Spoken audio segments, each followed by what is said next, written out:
Bom dia, meus amores, tudo bem com vocês? Hoje é aula de história, então é preciso ter um pouco mais de atenção, tá certo? Lembrando que, anotem já a agenda, por gentileza.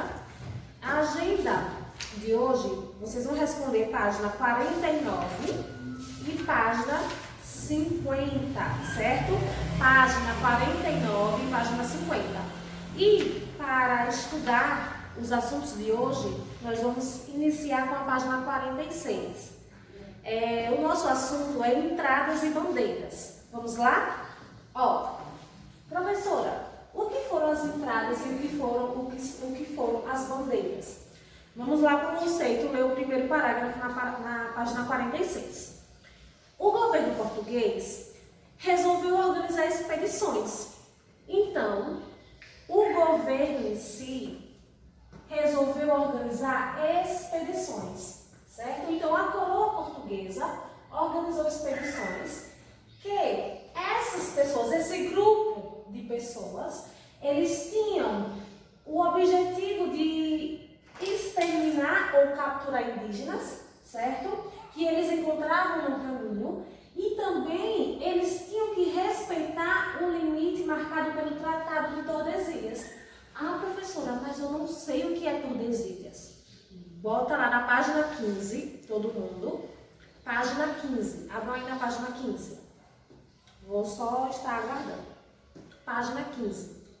O Tratado de Tordesilhas. O que foi o Tratado de Tordesilhas? Portugal e Espanha estavam brigando muito, certo? Eles brigavam muito pelas terras.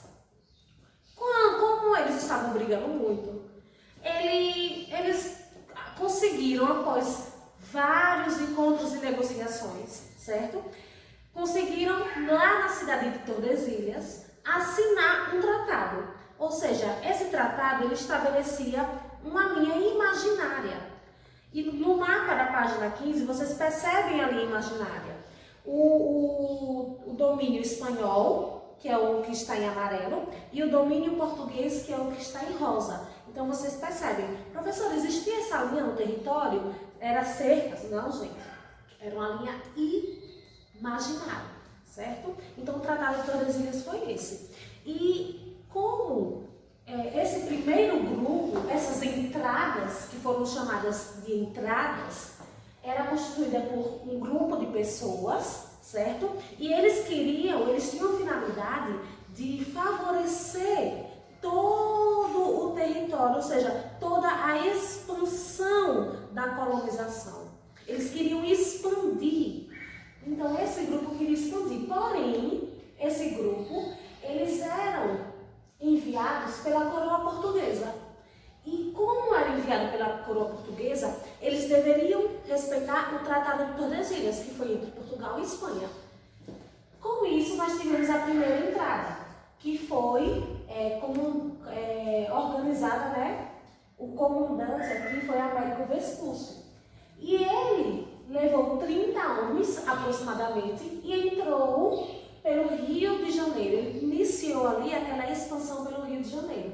E quando eles iam expandindo pelo Rio de Janeiro, né, o que eles encontravam no caminho, eles também tinham essa finalidade de capturar os indígenas. Os indígenas que estavam ali no caminho que eles passavam, eles deveriam capturar ou exterminar eles, certo? Então, nós tivemos aqui as entradas. No livro de vocês também traz as entradas mais famosas. Então, nós temos aí as entradas de Marcos de Azevedo, de Francisco de Souza, de Gabriel Soares, certo? De Antônio Dias. Então, nós tivemos várias entradas. E essas entradas eram organizadas, certo? Em grupo. Tinha aquele capitão, né, que comandava tudo, mas que era enviado pela coroa portuguesa, pelo próprio governo português. Então, se era enviado pelo português, eles tinham que respeitar o limite do acordo dele, do tratado. Ah, professor, eu não entendi o que é entradas. Então, eu vou agora para bandeiras. A bandeiras era totalmente diferente de entradas, certo? As entradas respeitavam os limites, certo? As bandeiras, elas não respeitavam, elas não obedeciam o Tratado de Tordesilhas. Eles eram organizados organizados por colonos portugueses. Já as entradas eram pela coroa portuguesa e as bandeiras pelos colonos. E eles iam se aventurar. Eles se aventuravam, certo, no interior do Brasil e sem autorização da corte portuguesa. Então eles não tinham autorização nenhuma para expandir, para fazer essa expedição. Eles não tinham autorização. E como eles não tinham autorização, consequentemente também eles não obedeciam os tratados. E no livro de vocês, na página 47, ele diz assim, ó, grande parte das bandeiras partia de São Paulo ou se localizava no seu entorno. Então, grande parte das bandeiras, certo, que era organizada pelos colonos, partiam, iniciavam ali em São Paulo. E no segundo parágrafo da página 47, ele diz assim, ó, as bandeiras eram compostas de várias pessoas. Existiam pessoas que chefiavam, certo? Aqui, ó, o chefe, que eram os capitães, certo? E também existiam pessoas que participavam, que eram os índios, os padres, os negros, mulheres, crianças. Então essas pessoas também participavam das bandeiras. E essas pessoas que participavam eram os mamelucos, certo? Nós temos aí um nome que se dão a essas pessoas que participavam, certo? Que já conheciam a mata, tá bom? Já conheciam a mata. Lembrando, os capitães eram quem chefiava. Nós tínhamos os mamelucos, que era quem conhecia a mata. Porque como eles iam expandir, como eles iam entrar em território sem conhecer, então eles iam acompanhados pelos mamelucos. E também participavam os índios, os padres, os negros, mulheres e crianças. Combinado? No terceiro parágrafo, ele diz aí, ele relata um pouco de como foi as bandeiras, como foi esse processo, né? Ele traz assim, ó, fazer parte das bandeiras não era nada fácil. Muitas delas duravam anos. E eram formadas por uma grande quantidade de pessoas. Não eram poucas pessoas como as entradas. As entradas a gente vê que aproximadamente, Américo Vespuccio comandou 30 homens. Mas as bandeiras eram muito mais pessoas. E não só homens. Nós temos aqui a organização das bandeiras, certo? Portanto, eles entravam em um território desconhecido. Eles enfrentavam bastante dificuldades. Professora, quais eram as dificuldades que as bandeiras enfrentavam? Vamos lá, ó. Nós temos aí a fome, ataque de outros grupos indígenas, certo? Animais selvagens. Eles também enfrentavam a dificuldade da doença, entre outras dificuldades que eles iam encontrando no meio do caminho. E para que essas pessoas elas pudessem sobreviver, para que os bandeirantes pudessem sobreviver, eles montavam locais, certo? No quarto parágrafo ele está informando aí, ó. Eles montavam acampamentos, certo? Montavam acampamentos em uma determinada região. E ali eles organizavam as plantações, certo? Para não passar realmente essas dificuldades, porque eles já encontravam essas dificuldades. Então eles montavam aqueles acampamentos para plantar e ali tentar sobreviver naquele local. E enquanto a colheita não podia ser feita, ou seja, eles plantavam, mas não nasce de um dia para a noite, né? Enquanto a colheita não podia ser feita, eles exploravam todos os alimentos daquela região, certo? As espécies de vegetais, as espécies de vegetais nativas daquele local, daquela localidade. Eles também procuravam acompanhar próximos aos rios. Então, todas as bandeiras, elas também poderiam ser próximas aos rios. Por quê? Porque lá tinha água, certo? E um dos rios conhecidos hoje, que nós temos aí o Rio Tietê, foi um dos rios que eles foram banhando, né, nessa caminhada. E como as bandeiras elas não eram oficiais, vamos ler aí na segunda etapa da página 47. Como não eram oficiais, as bandeiras ultrapassavam os limites do tratado. Ou seja, lembra do Tratado de Portugal e Espanha, o Tratado de Tordesilhas?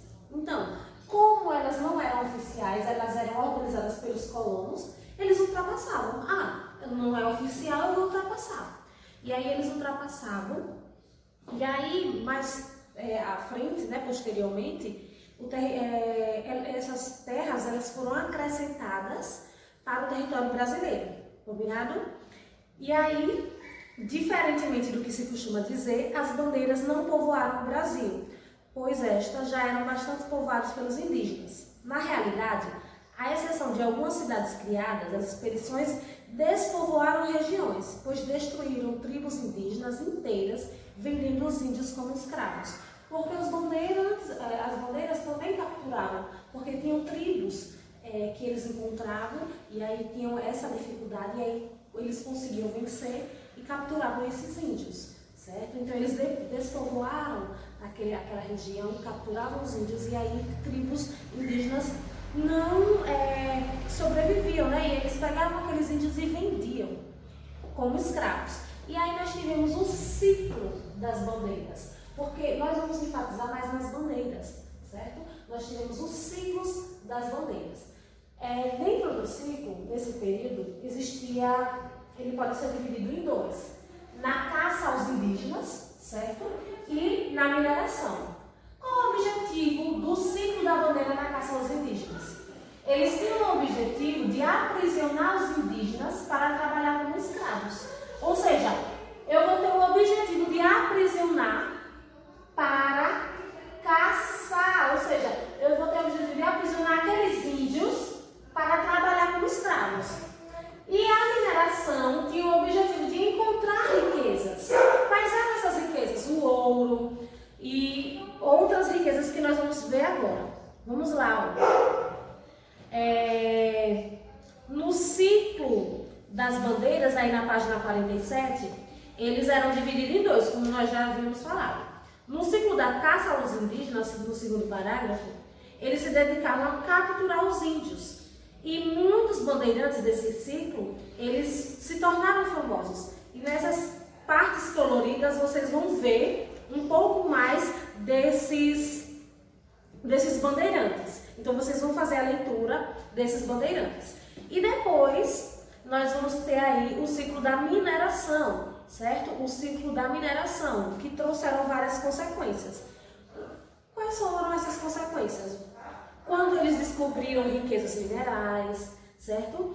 O povoamento no interior do país, a expansão territorial. Então nós tivemos várias. E aí nós vamos falar sobre as monções. Monções foram bandeiras paulistas que se deslocavam pelos rios. Ou seja, eles iam se deslocando pelos rios, porque eles também já sabiam das dificuldades. E vamos saber o porquê.